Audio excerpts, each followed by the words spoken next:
Welcome to Blockchain Security Series, the podcast where the future of Web3 security unfolds. Presented by pablito.eth. Hello and welcome. I am Pablo Sabbatella, your guide through the intricate and evolving world of blockchain security. Each episode we dive deep into the heart of Web3, bringing you face-to-face with the pioneers and key players shaping the blockchain security ecosystem. Presented by Blockfence. Hello everyone, welcome to the episode number 9 of the Blockchain Security Series. Today we have a very special guest, Andy Beal, Ecosystem Lead at Forta. How are you, Andy? How's everything? Good. Thanks for having me, Pablo. Excellent. Thank you very much for taking the time to be here. So we have many things to talk about you, about Forta, what you have been working on lately. But to start, I would like you to tell us a bit about yourself, how you got into crypto, you got into security, like your story, how you got here. Sure. Yeah, my crypto journey started in 2013. I started my career as a lawyer. I graduated law school in 2012, and in my first year of practicing law, I was in Los Angeles at the time. I met some entrepreneurs who were building crypto-related, startups, and so started doing corporate and regulatory work for them. Back then, it was like there weren't as many. The ecosystem was much smaller. There weren't as many business models, then as there are today. So it was, you were either mining Bitcoin, or you were an exchange or a wallet. There were a couple payment processors that were processing crypto payments, and that was about it. You also had Bitcoin ATMs back then too, but that was kind of it. So I did corporate and regulatory work for companies like that until 2016. And in 2016, I moved to SF and joined Ernst & Young. That was the genesis of their crypto and blockchain team as well. And I was at EY for 5 years, working on all sorts of crypto and blockchain related projects. Most of our work was either for like large crypto companies, so large exchanges and custodians. We did some work for some DeFi protocols too. And then also on like the TradFi side, we would do crypto related work for large fintechs and banks. So that was kind of my domain was, we were selling crypto to TradFi, and we were helping crypto companies become sophisticated financial institutions. And then in 2021, I left Ernst & Young and I joined Open Zeppelin, and we very quickly spun out Forta and launched what is now the Forta Network in the fall of 2021. And I've been the head of ecosystem since then. So that's my journey. You also have some experience as an angel investor, right? And you invested in many successful projects. So how was that? How did you start? You are still an angel investor. What did you learn there?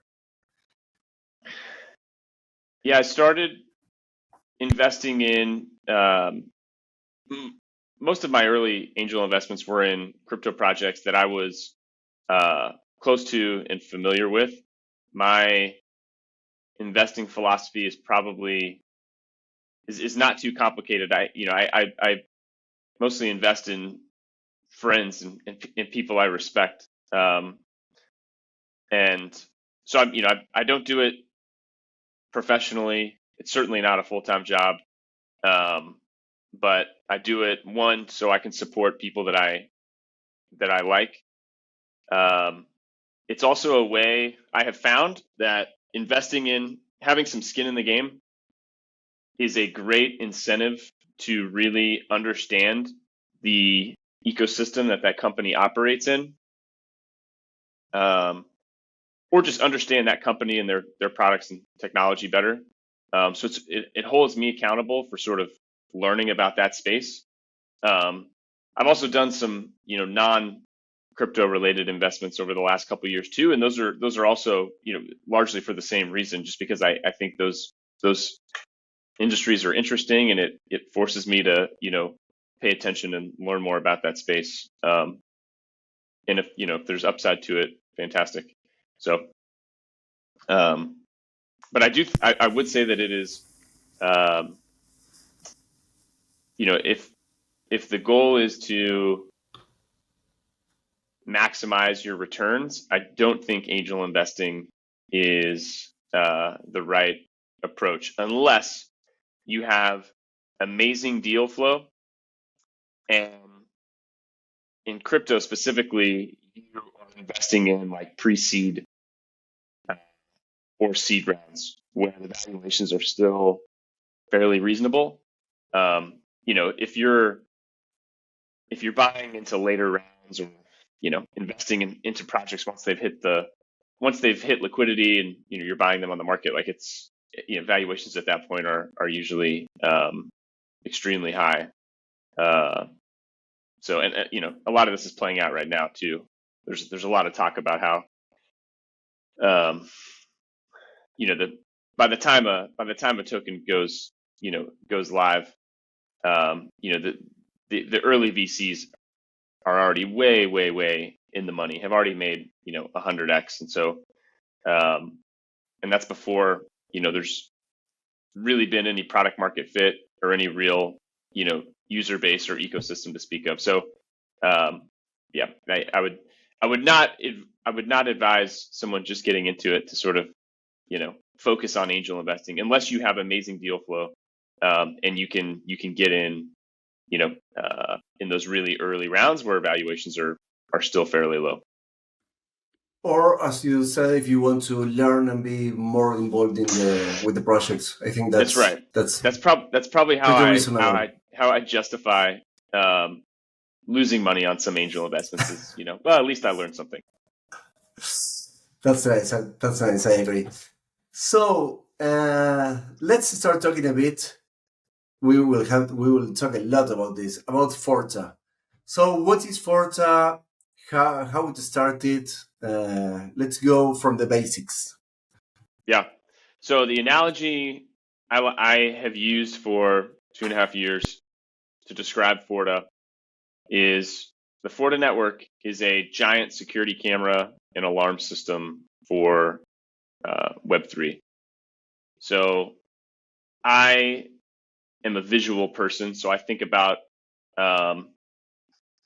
things in flowcharts and tech stacks. And so if you're thinking about where does Forta sit relative to some things you might be familiar with, like layer ones like Ethereum, or layer 2 blockchains, or DeFi protocols, etc. Forta is like a middleware layer that sort of sits above those layer 1 and layer 2 blockchains, and it's looking down on all that transaction activity happening in real time. Just like a security camera, is watching, something in real time. The Forta network's doing the same thing, and the network is made up of two primary components. We have detection bots, which are like little tiny security cameras, and we have scan nodes, which are like sort of the power source behind the scenes that just keeps those cameras running 24/7. They're doing all the work, and both of these functions, detection bots and scan nodes, are permissionless, meaning anyone can publish a bot on the network. Anyone can do the equivalent of installing a new security camera on the network. Anyone can also run a scan node and keep those detection bots, keep those cameras running 24/7.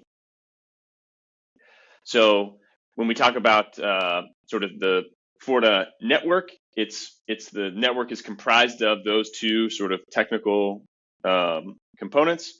Now there are a bunch of people and teams that are building and maintaining bots, that are running scan nodes. So that starts to sort of form the ecosystem around the Forta network. And then there are a lot of, and I'm sure we'll get into sort of what the ecosystem looks like a little later too.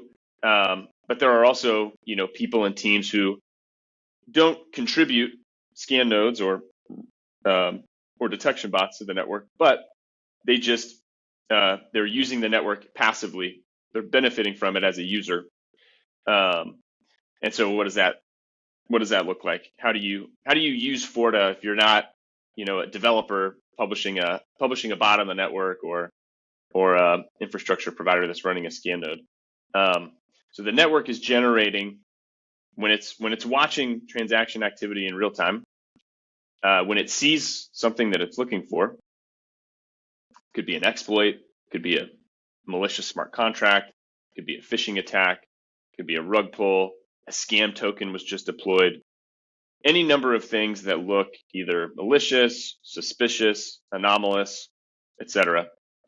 When those things occur and a Forta bot sees that happen, two things usually happen. One, an alert gets emitted. It's the equivalent of like raising your hand saying, hey, I found something. Come look at this. And then the other thing that happens is a lot of bots will generate labels for what they find. So if they see an address that is involved in a phishing attack, for example, they will flag that as an attacker or a victim. So the network will place these tags on entities too. And so over time, over the last 2.5 years, what's happened is we're networks generating hundreds of thousands, millions of alerts even a day. And it's also generating thousands of these labels every day too. And so there's a bunch of data that's being generated by the network, and it's kicking off that data all the time. And so you have a bunch of teams out there that are consuming either alerts or labels or both that are produced by the Forta network. And that could be a DeFi protocol that wants alerts around exploit activity. It could be a compliance company that wants address labels for scams. It could be a wallet that wants address labels for scams because they want to warn their users about it. So there's a lot of different ways to use this, what we call threat intelligence. And happy to dive into sort of all the different sort of corners of the ecosystem later in the discussion too, if you want. Yeah, totally. In fact, something that we'll talk about that I think that is the most interesting thing is how you're not only, let's say, watching the blockchain, but the mempool, right? You're seeing things before they happen. And that's one of the most interesting things. So today, currently, we only observe processed transactions. And I just want to call that out and sort of distinguish it from what you just mentioned there, which is like detecting something early. There are still ways to detect exploits in advance, even if you're not monitoring the mempool and simulating transactions. I can provide a lot more detail into sort of how this works, but that's at least how we do it as the Forta Foundation today. There are other approaches to do it too, which includes monitoring the mempool and simulating transactions. You can also screen transactions for anomalies. They're all valid, just different. Like the time you detected the Euler hack some minutes before it happened, right? I think that was one of the most interesting cases. Good. No, we can go back to that in a bit. I want to first ask you one thing regarding the token, right? Mm-hmm. So some months ago, you launched a token, the Forta token. What's the role of the token? Why did Forta need a token? How does it work? What's the benefit from it? Yeah, sure. Great question. And I left the Forta token description or explanation sort of out of my intro, because I knew we were gonna double click on it. But so I talked about detection bots and scan nodes on our network being permissionless. Any developer can publish a little camera on the network. Any person can or company can run a node on the Forta network. Because it's permissionless and anyone can do it, we are susceptible to spam attacks. Someone in theory could publish a bot that mines Bitcoin, which is not the intended purpose of the network, and it would be a waste of resources. But it is possible to do that inside of a bot in theory, and there's nothing stopping someone from doing that, for example. So how do we incentivize bot developers to build legitimate bots that are actually detecting things that we want to detect, and how do we incentivize scan node operators to run their nodes and the bots that they're assigned honestly? And so the Fort token primarily used as a staking token or a bonding token. More generically, I think we would refer to this category of token as a work token. But essentially how it's used is bot developers, when they publish a bot on the network, they have to stake a certain amount of Fort on that token. They are susceptible to being slashed. Same thing with scan node operators. They have to stake an even larger amount of Fort on their scan node, and they are susceptible to slashing as well. So this staking mechanism is what holds these two groups accountable. Now, you and I, if we're not bot developers, or we're not running a scan node on the network, you can still hold the Fort token, and we do allow you to participate in that staking activity as well. We call that delegated staking.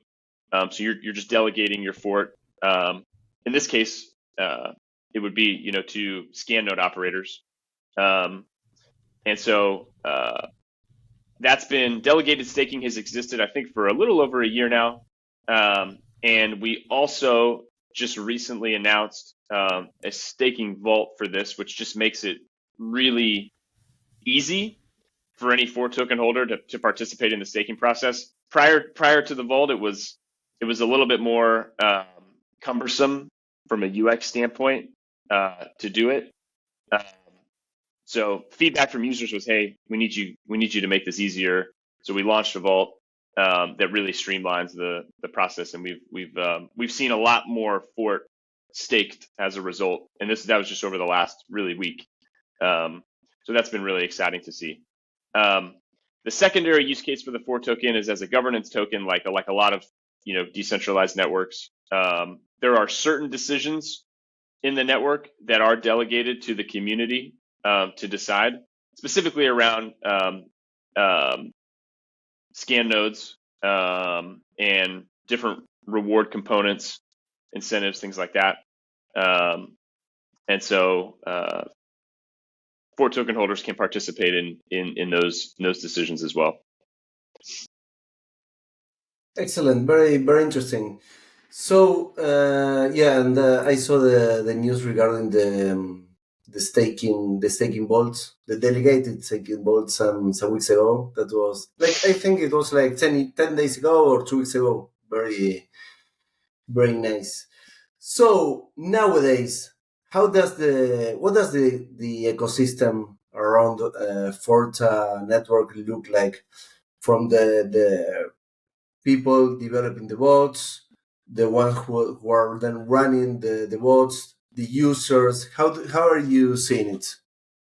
Yeah. Are you seeing most of? And one more question, sorry. And are you seeing most of the use cases around security, or are you seeing other cases that are not regarding security?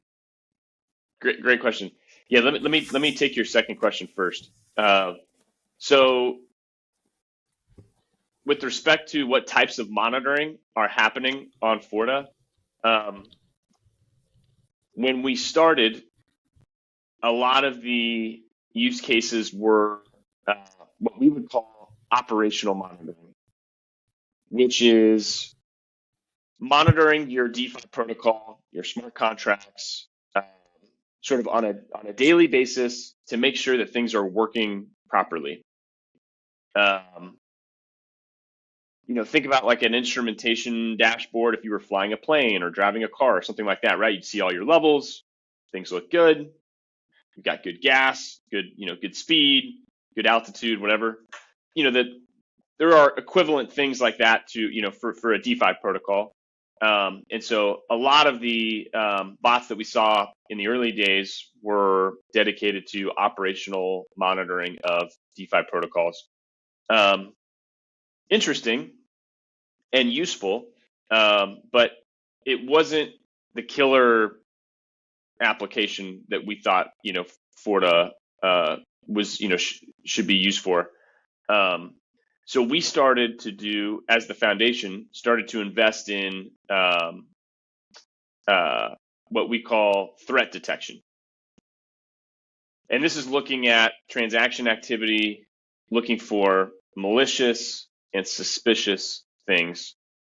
And I think the reason the point I just want to kind of underscore here was that the reason why teams weren't doing this early on was because the industry didn't know how to do threat detection in 2021 when we started. Most teams do not have full-time security people on staff. They rely on their auditor to be their security expert. And even then, they only have them for, a couple weeks during the audit. Very few teams have a dedicated, third party throughout the year. And very few of them have like a, CISO or, head of security. Larger teams do, but brand new protocols and less mature protocols certainly don't.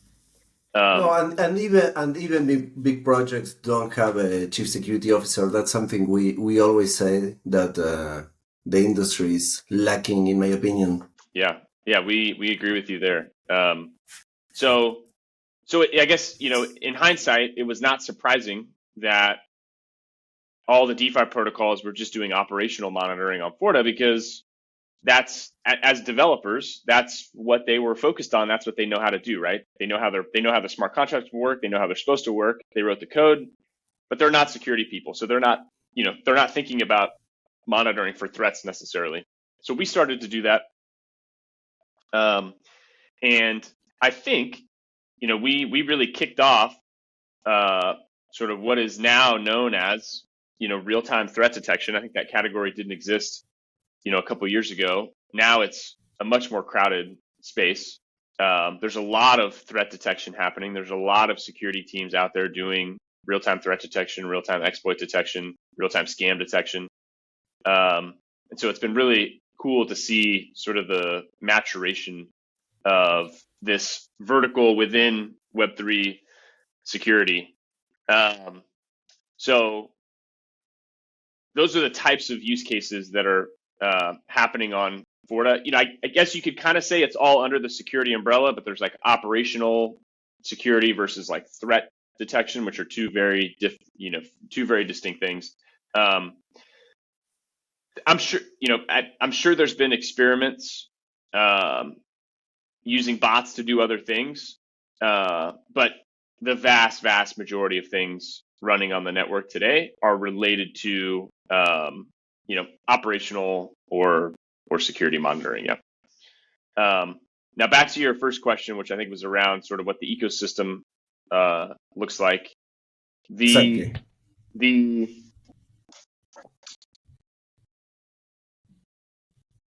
There are kind of two main buckets of ecosystem participants out there, and in everyone participating in Forta is sort of one of these two things. You're either providing value to the network, or you're consuming something. So you're either a provider or you're a consumer. Or you're a producer or you're a consumer. So producers would be bot developers, scan node operators, Consumers would be someone who's just paying to access an API and get alerts, right? They're not, other than revenue, right? They're not really adding anything to the network. But you need both of these groups to have, a self-sustaining ecosystem, right? You need someone producing things, you need someone buying things, and and if that works out and there's equilibrium, everyone can keep doing their job and everyone can keep getting what they want out of the network. So today we've got a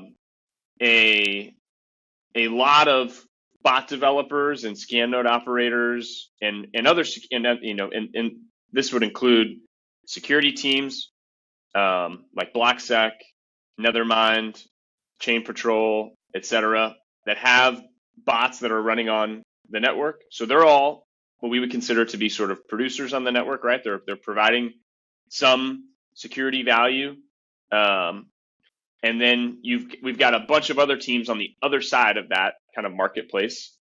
Some of them are DeFi protocols, some of them are Web3 wallets, some of them are compliance companies, some of them are other security teams that are just simply consuming that data, right? They're querying the API for alerts, or they're getting real-time notifications about exploits, things like that. And it's and I guess what's great about having a kind of a two-sided ecosystem or marketplace like that is like anytime you get someone new producing something, it kind of opens up the other side, right? There's every time someone deploys a new bot, it's always possible that there's 100 new customers that unlocks on the other side that are interested in that and willing to pay for that threat intelligence. So that's been really interesting to see. Two questions regarding that. When someone develops a bot, that bot is by default, let's say, public, or let's say it's available for anyone to go and buy it, or some of them are private?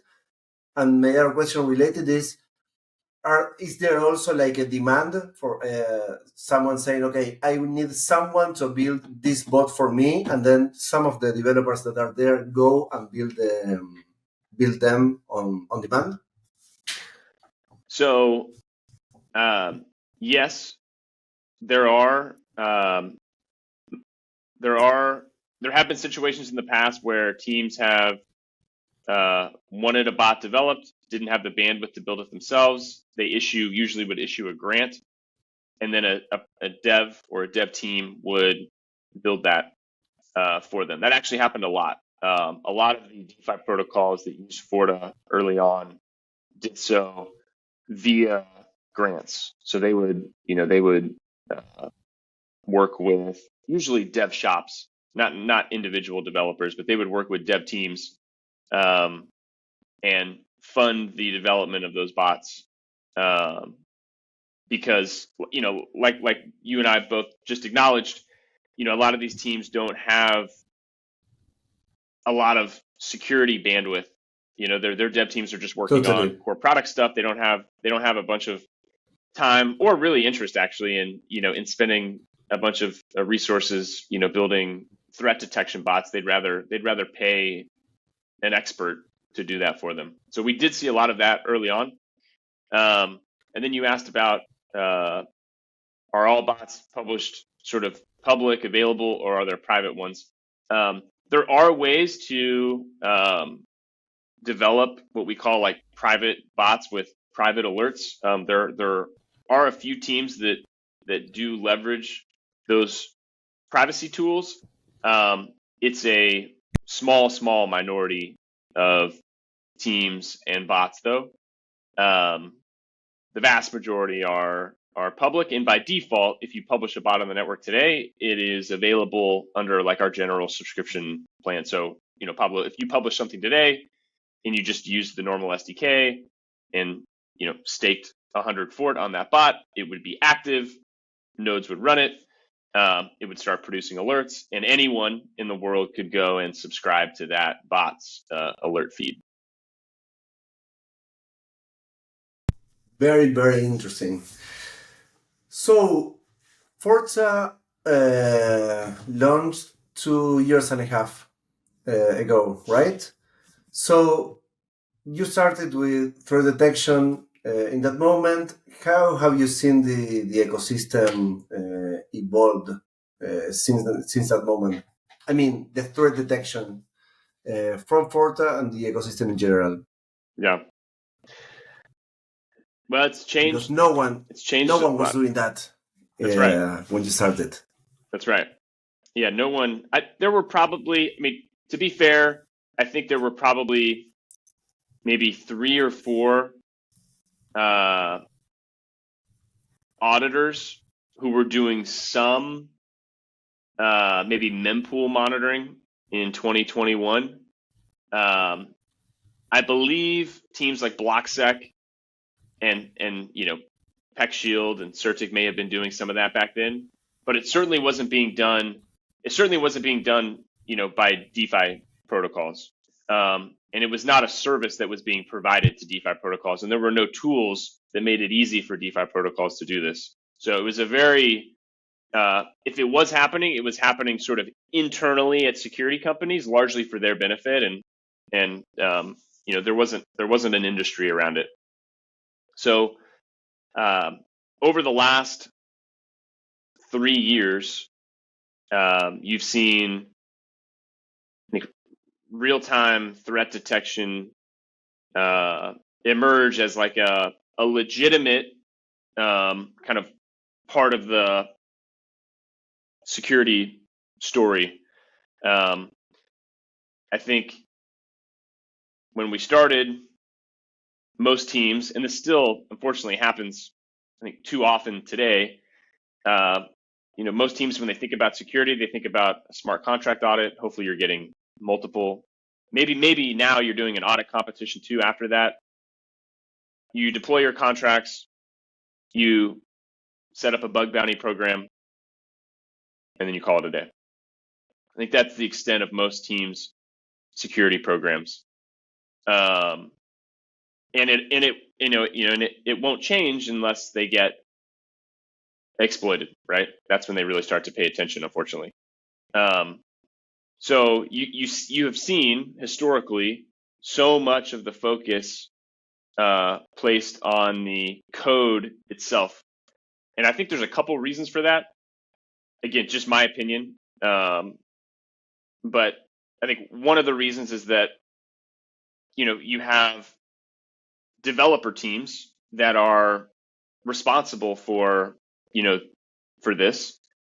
You don't have a lot of security people on staff, if any. And so you don't have that security influence sort of on the team. And as a result, devs are doing what devs do and should do. They're focused on their product, right? So, they're responsible for writing the code. They want that code to be as good as possible. That's what they focus on. So that's one, I guess that's one sort of factor that I think that has contributed to all the spend being on the kind of pre-deployment aspect. The other is that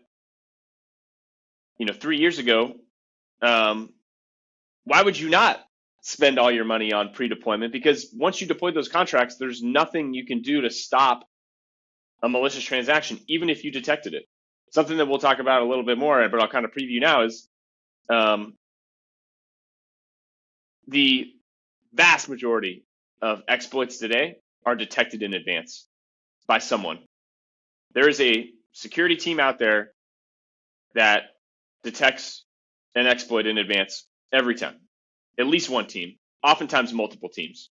So what does that tell you? That tells you that detection capabilities have gotten a lot better over the last 3 years. When we started, no one was detecting an exploit in advance, early, right? You had teams that would detect it right after it happened, and they would tweet about it, which has some value, but it's lower value. Early detection is better because at least there's some amount of time between detection and when the attack actually happens, where you could, in theory, take some mitigating action. But if you're a dev on a DeFi protocol team, like, even if someone is able to detect it early, you can't stop it from happening. So why would I prioritize, why would I not spend money on pre-deployment stuff like audits and bug, and formal verification and audit competitions if that's really my only mechanism for preventing an attack today? So I don't fault teams for spending the majority of their security budget on audits, audit competitions, formal verification, and then post-deployment bug bounties, which is sort of an extension of like the code security, right? Because there haven't been a lot of other tools for them to leverage. That's all there's been. So I totally understand that, but I think that's changing a lot. And really, over the last 12 months, we've seen it change fast to a point where today, like I said, most exploits are detected in advance by at least one team, oftentimes multiple teams. And that should be like this should be kind of like the watershed moment, the thing that kind of tips the scale and starts really changing the security conversation, because now we do know about these things in advance. So now everyone is forced to ask themselves the question, well, what should we do about it? I love asking DeFi protocols this question. If you know that you're going to be exploited next block, 5 blocks from now, 10 blocks from now, what do you want to do about it? And usually when you ask the team that, even if they're, fans of, censorship resistance and all this stuff, usually they will say, if there's something I can do about it, of course I would like to stop it, right? You want to prevent your users from losing funds. You want to prevent the stress of, an exploit and trying to recover things. So, this is a legitimate question that teams have to ask themselves now. And there are some really compelling answers to that. And I know we're going to get into sort of, prevention mechanisms, but in the future, like, we will have the ability to not only detect exploits early, but we'll have the ability to stop them immediately after we detect them. And this is great because I think it totally it makes for a DeFi protocol team in particular that has a certain budget, it makes it really interesting now. It's like, well, how do you want to allocate that budget, right? Do you want to spend you want to keep spending $500,000 on an audit, or is it worth allocating, some of that to post-deployment, threat detection and prevention, especially if the detection and prevention stuff is really good, really reliable. So I think it's going to be really interesting, especially over the next couple of years, to see how teams adopt some of these new tools and how it impacts security spend. So excited to dive deeper into kind of all these topics. Yeah, totally. I agree that we advanced a lot in the ecosystem regarding this real-time detection, let's say. But I think we are lacking in okay, what do we do now, right? Like, what do we automate? And I want to give you an example. Sure. Let's say a protocol says, okay, if we detect this, we are going to post the contract automatically, right? So what about false positives? I for sure there must be false positives.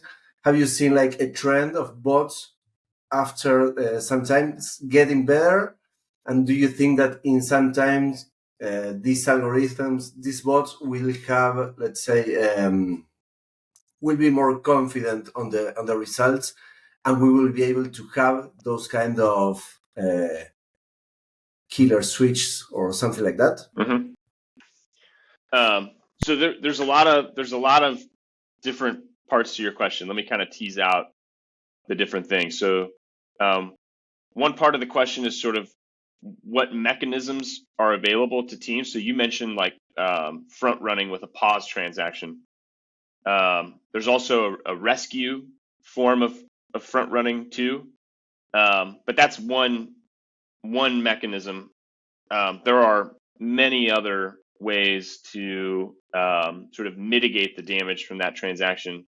And we'll dive into to those. Then you talked about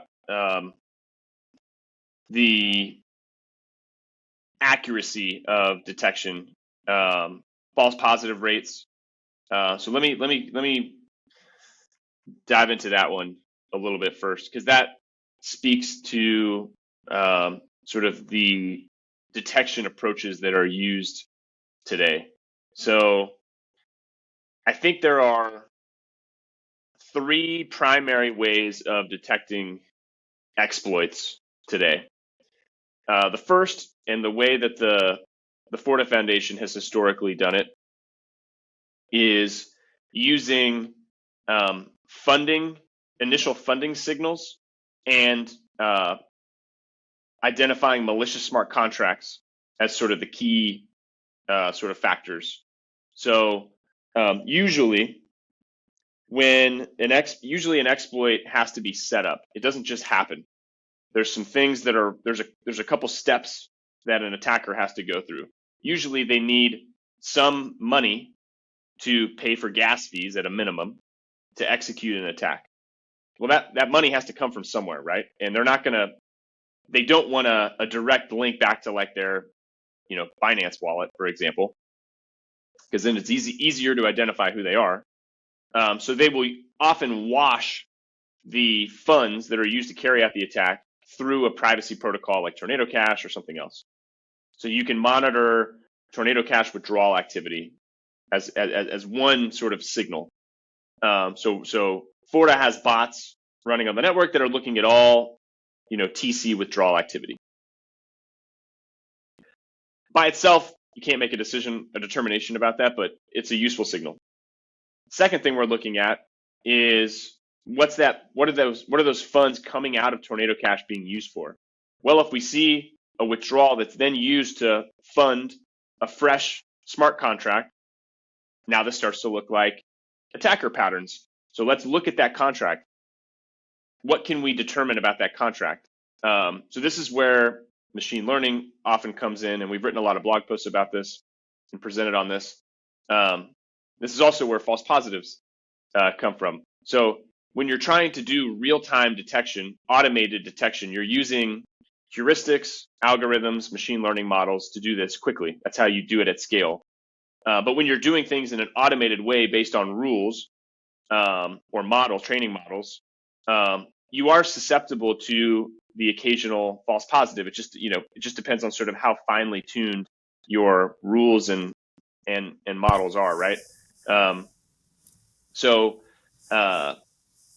when you're looking at a smart contract to try and determine whether it's malicious or benign, and we do this with every smart contract that's deployed on chain, we're looking at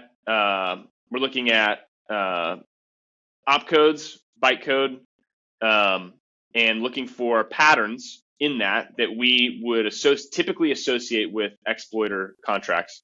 So we've got, I think our sample data set has like 700-ish malicious smart contracts in it.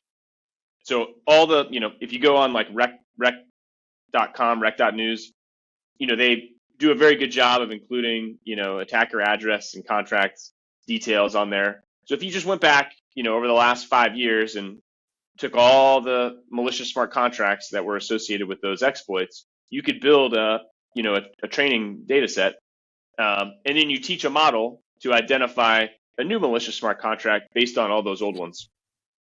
So it's not a massive data set, but it's sufficient enough to train a model for. And so we've got those models that are running in bots that are detecting malicious smart contracts in an automated way. And once we do that, now we've got a malicious funding source, or a suspicious funding source rather, and we've got what we think is a malicious smart contract because it looks like other malicious smart contracts. That's the first point in the life cycle of an exploit where we can emit an alert and say, we think this is bad. Now that's not identifying that's not identifying the exploit transaction. It's just identifying who we think the on-chain entity that we think is the attacker. And then what usually happens is an EOA invokes that contract. they initiate the attack transaction. If it's successful, funds are stolen, and at that point, you're just trying to recover assets. So we are flagging those malicious smart contracts in advance, ideally, right? The other thing that you can sometimes do is you can discern who the victim is by looking at those smart contracts. Sometimes the victim is just hard-coded in that contract. So you will be able to tell because you'll be able to find the address for the victim protocol in there. So that happens some of the time. Other times you can't tell who the victim is in advance. So that was a long explanation for sort of one approach to exploit detection, which is what I would call just like malicious smart contract based detection. So that's the first type. Second type is what you alluded to earlier, Pablo, which is monitoring the mempool and simulating transactions to determine whether you think like the resulting state change is acceptable or not. And this is how a lot of white hat attackers or white hat hackers will identify exploits. It's also kind of inadvertently how like an MEV bot can, accidentally sort of, initiate an exploit. And you see some security teams too, like Blockfence, that have had some success with this historically, right? And they use this to identify the hack, and then what they will do is they will try and insert their pause transaction or rescue transaction directly in front of that exploit transaction, right? And if you can successfully kind of front run it, then you can mitigate the impact of that attack, right? I think the challenge with this approach is that it only works if you have visibility into the transaction. You have to be able to see it. It's got to be in the public mempool. Well, there's a lot of transactions that don't go through the public mempool. They go through private channels. So if you don't have visibility into those private channels, you can't see it. So therefore you can't simulate it and you can't front run it. So I think we've always been less optimistic that front running would be a successful approach long term, especially on layer one, where you actually have a mempool.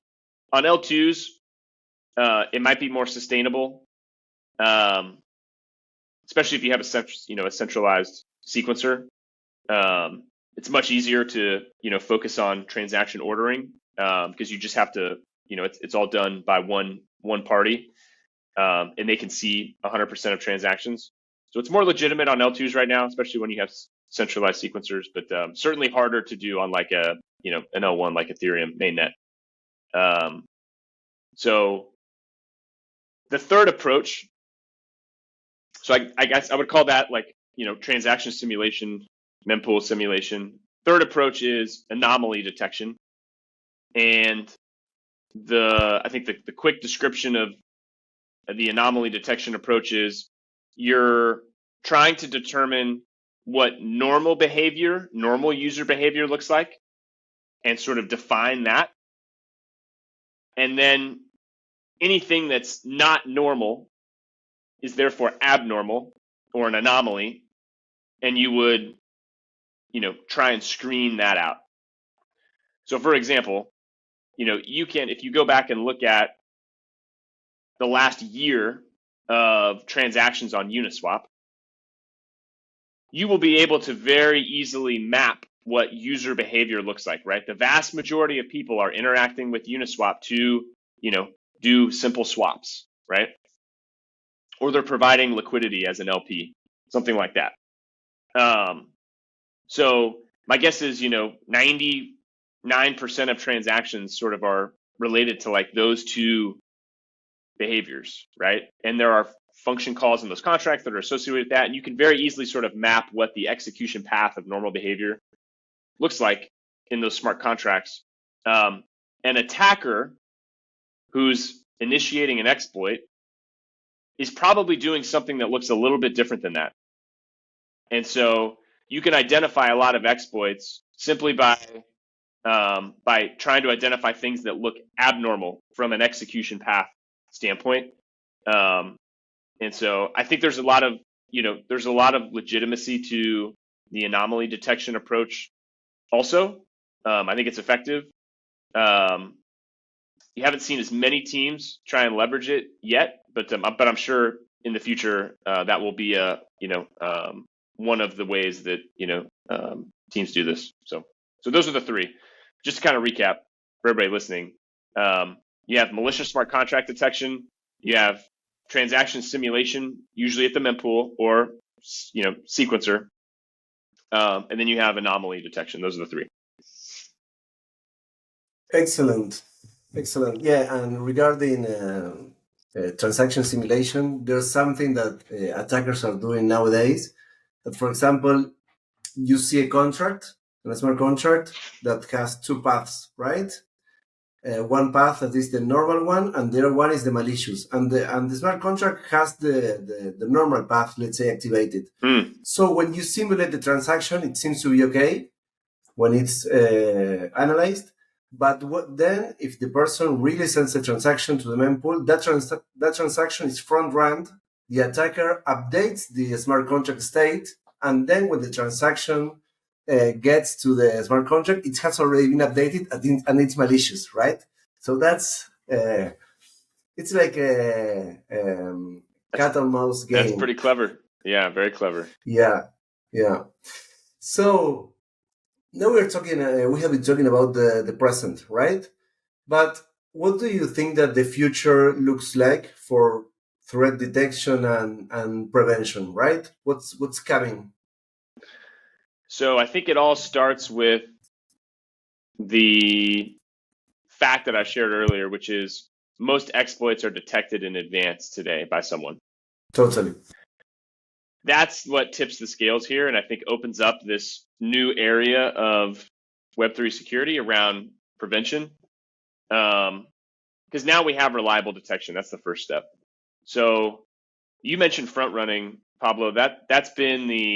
That's historically been the only way to stop an exploit, and it's an imperfect approach, right? You have to have visibility into the transaction, and you have to be faster. It's not a guarantee either of those things are going to exist, and so I think best case scenario, right? Maybe you're able to front run 50% of exploits, let's say. Maybe there's a path to get to like 60 or 70%, but you're never going to be able to front run 100% of exploits, especially on like an Ethereum mainnet, an L1 that has private mempools, private transaction channels. But that's an option out there that's available. It's been available. Will continue to be available to teams. I think we're much more interested in prevention mechanisms that can just stop that transaction, right? I think it's kind of silly that when we talk about security and exploits, that we just assume the transaction should go through. Like, there's nothing we can do about it. It's going to make it into a block. So, we need to pause the protocol in advance to prevent that transaction from happening. Well, why don't we just stop the malicious transaction? This is kind of how it's dealt with in the real world today, right? If there's a suspicious transaction that goes through your bank, they don't shut down the bank to prevent the impact of that transaction. They just slow that transaction down, right? Or they just outright reject it. So I think that approach is much more sustainable and effective long term, especially when you have reliable detection capabilities, right? When your detection is really good and you can, with a high degree of certainty, identify things that are malicious, now you actually have you have the sort of foundation for being able to block those transactions and let all the legitimate stuff come through. So we would refer to this as like transaction screening, or transaction. I guess it's a lot of it is simulation based, so you can refer to it as transaction simulation. But the goal is just to check whether the result of a transaction, so the state change, is malicious or not, acceptable or not. And there's a lot of different ways that you can do this. I think you will see experiments at the infrastructure layer, at the sequencer layer, at the block builder layer.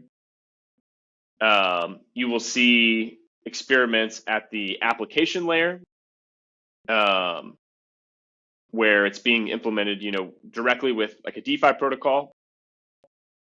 There are also examples of security-focused L2s out there today,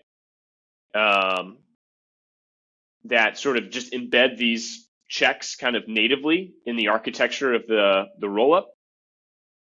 And so you get it by default if you're building on that chain.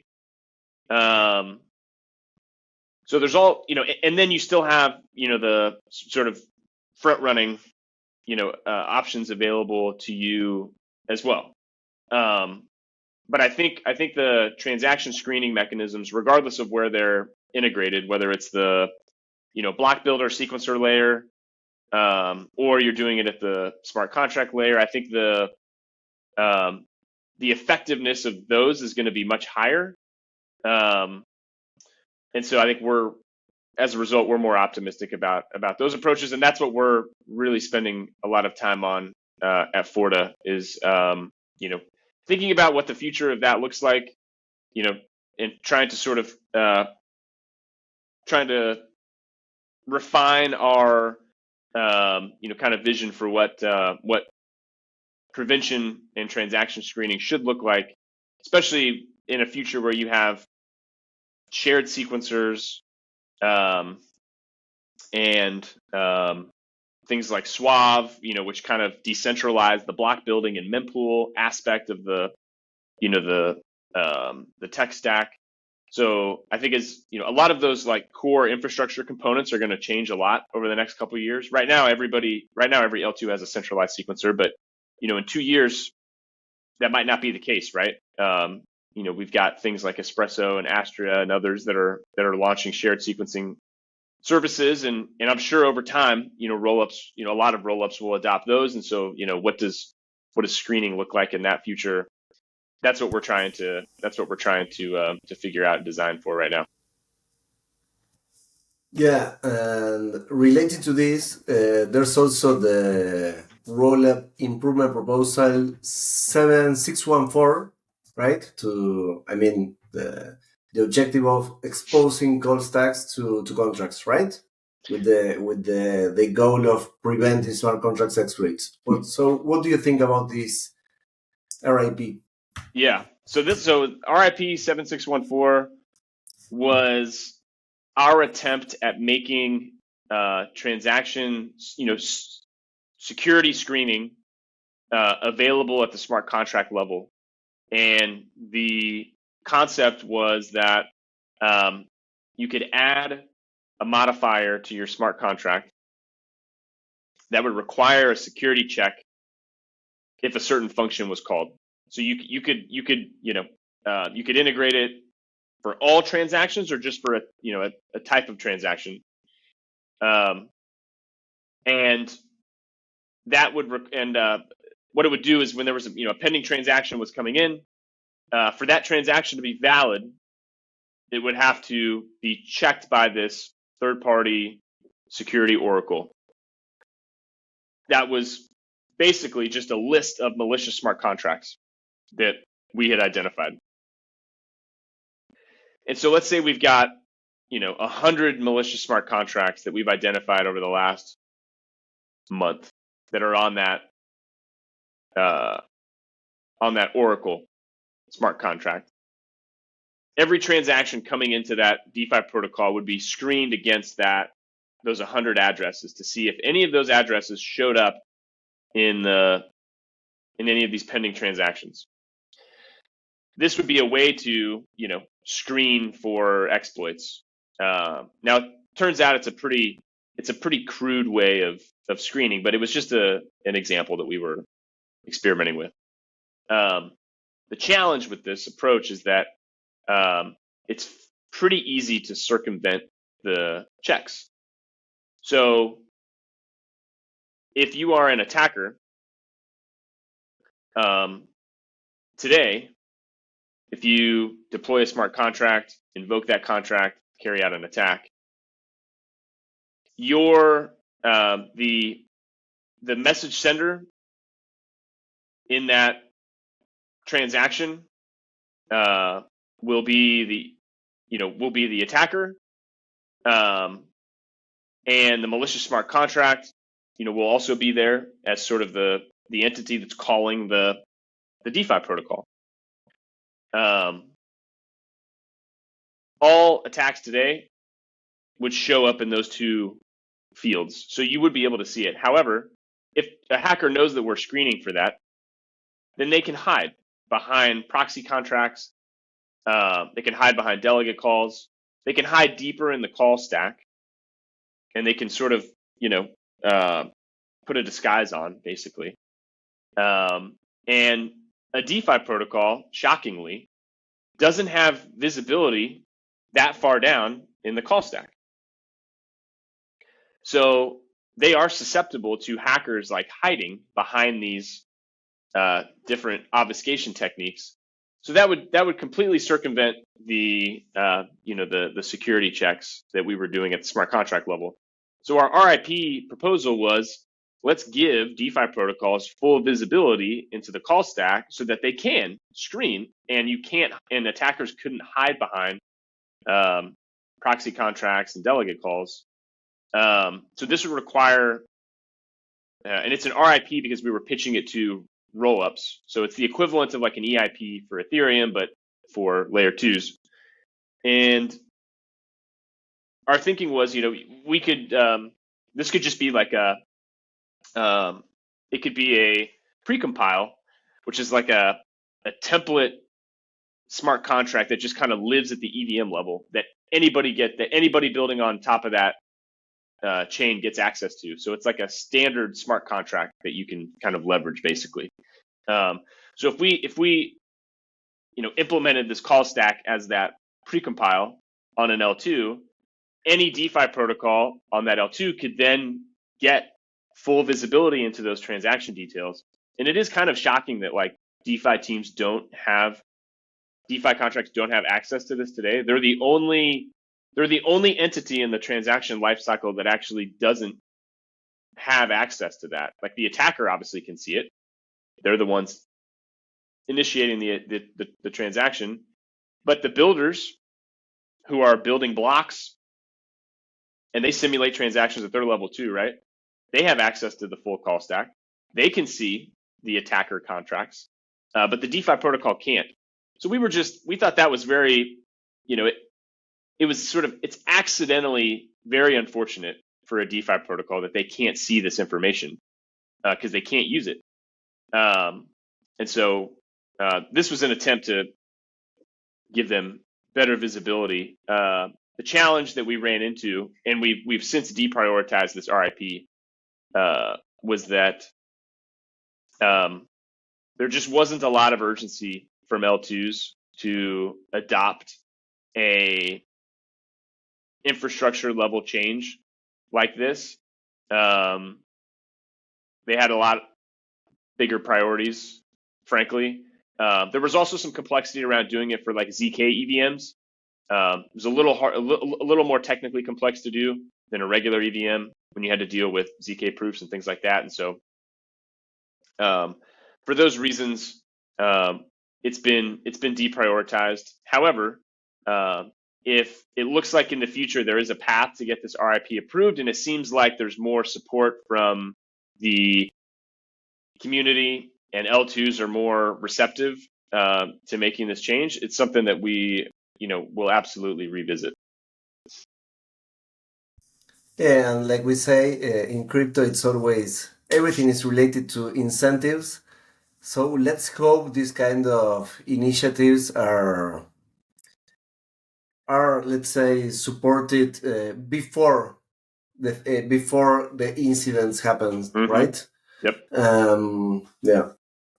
So one more thing to talk about. What do you think about security spending? I mean, like you said before, most companies and let's say DeFi protocols are nowadays spending money on auditing contracts, right? And all the work before deploying, but not so much after that. So what do you think about the future? What's the trend? What are you seeing right now? And what do you think for the let's say next 5 years? I think security spend is directly correlated to the effectiveness of the security tool that they're spending money on. So, for example, an audit has proven to be fairly effective at identifying vulnerabilities in smart contracts, and therefore teams are willing to spend money on it. It's also true that the supply of audit time has not kept up with the demand for audits in the market, especially in bull markets. And so the prices of audits have become inflated. But it doesn't change the fact that, the audit process, especially if done by a good auditor, is extremely valuable to a DeFi team or any smart contract developer. And today, I think if you ask most teams, if you could spend $300,000 on anything related to security, what would you spend it on to get the biggest bang for your buck? They're going to say an audit. And it's either going to be like an audit with a company or an audit competition, through Cantina or, something else, right?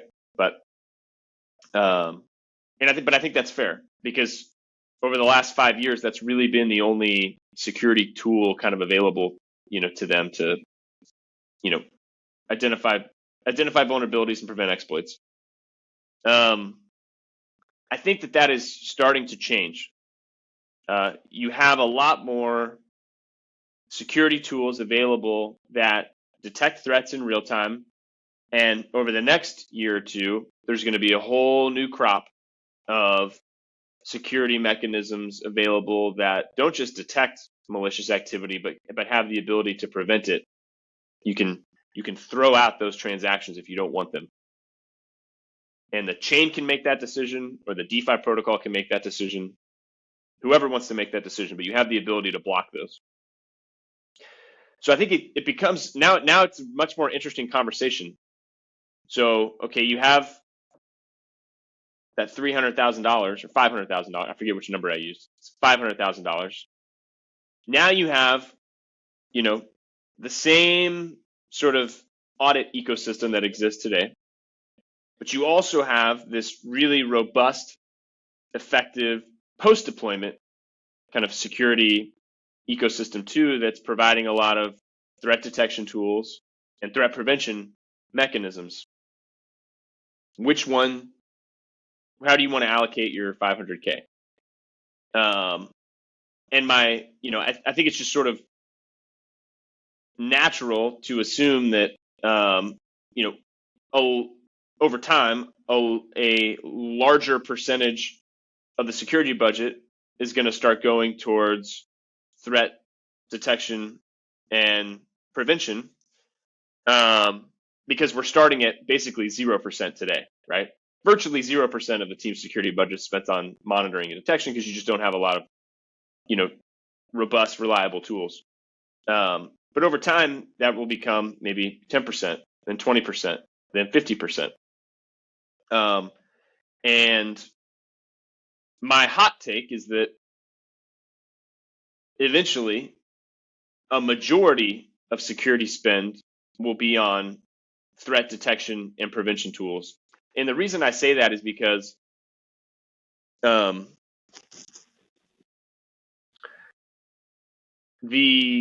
think you have a higher likelihood of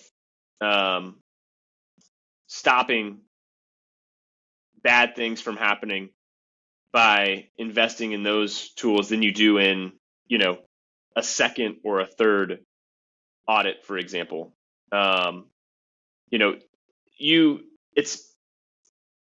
It's going to be you will never have a protocol that is 100% secure. There's always a slight chance that there's a bug there, right? You never know for sure. So even if it's 99.999% secure, there's always that 0.0001% chance that an attacker is going to find a way to take advantage of this. And so, you can't get to 100, but you can get every additional dollar you spend gets you closer and closer and closer to that 100% secure, right? But I think the value of going through a second or third or fourth or fifth audit, right, has diminishing returns over time, right? If you have A+ auditors and you use 3 of them, the first one, is probably going to provide the most value. The second one is probably going to provide slightly lower value because you've already been through it once and you've made those updates, and now you're having a second review do it. Well, they're probably going to find less, right? So the value incrementally lower. You make those changes, you give it to a third auditor. What they're going to find is probably going to be incrementally lower than the second auditor, right? Because you've already addressed all the low-hanging fruit. So I just think the more money you spend on code reviews and bug bounties and things like that, you have diminishing returns over time. And when you've got the ability to simulate every transaction and sort of make a determination about whether that's good or bad, like you can actually see whether something is causing the outcome that you want or don't want, and then you get to make a decision based on that. So you have a lot more real-time data, and so I think that those types of approaches are going to be really effective and enticing to teams, especially ones that are that have a high risk profile. They're going to want to take advantage of this stuff. So that's my hot take. We'll see whether it happens. It's certainly not going to be something that happens, in the next year. But I think within 5 years, it's much more likely to be the case. And I think that is true. If you look at sort of Web 2 today, the percentage of the security budget spent on like pen testing, I think is fairly small relative to the portion of the security budgets that's spent on runtime security, real-time threat detection, and prevention, right? So my guess is we will over time, on a long enough time horizon, trend towards security budgets that resemble more Web 2, is my guess. Yeah, I totally agree. And as you said, you can do 1 audit, 2 audits, 3 audits. Each one of them will add you like marginal value in the end.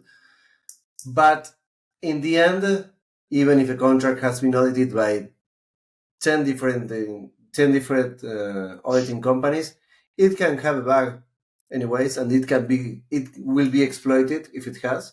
So I think that it will be pretty obvious that when tools are available, there will be an investment in detecting them and stopping them in real time. It seems pretty obvious now.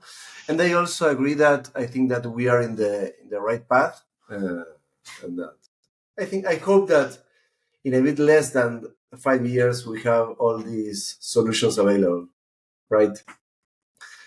Yep. So Andy, we have learned a lot about threat detection stop all these kind of attacks, the Forta token, the staking. Is there anything else that you'd like to add to people listening to this podcast right now? Probably many security researchers, developers. How would you say that is the easiest way or the best way to approach the Forta Foundation? How to follow you? Where to start reading about all these initiatives and how to start working with it?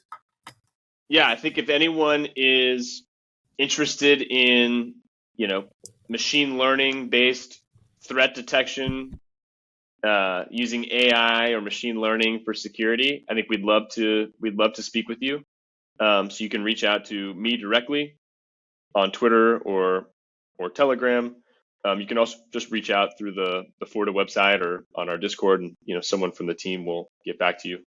And also, if you're interested in talking about, if you're a DeFi protocol team out there or Rollup, and you're interested in talking about threat prevention, also something we'd like to speak with you about.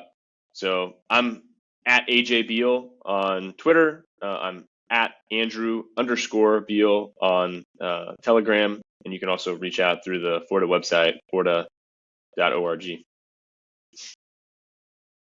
Very nice. Yeah, we will put all those links in the podcast notes too. So, Andy, thank you very much for your time. I have learned a lot, and for sure all the listeners too. I hope to see you very soon. Which conferences are you attending this year? Yes, great question. So because I'm in Austin, I will be attending Consensus here in Austin later this month. We will have people from Forta that are attending ECC in Brussels in July. And then several of us, including me, will be at DevCon in the DeFi Security Summit in Thailand in November. Those are the ones I know we've committed to. There might be some others sort of scattered across the calendar that that we just haven't booked yet. So very nice. So I'll see you at DevCon and DeFi Security Summit, and I'll see your partners at ECC in Brussels. Looking forward to it. So Andy, it has been a great time. Thank you very, very much. This has been the episode number 9 of Blockchain Security Series with Andy Beal, Ecosystem Lead at Forta. Thank you everyone for listening, and we'll see you next time. Thanks, Pablo. Thank you. Bye-bye. Blockchain Security Series, the podcast where the future of Web3 security unfolds. Presented by pablito.eth.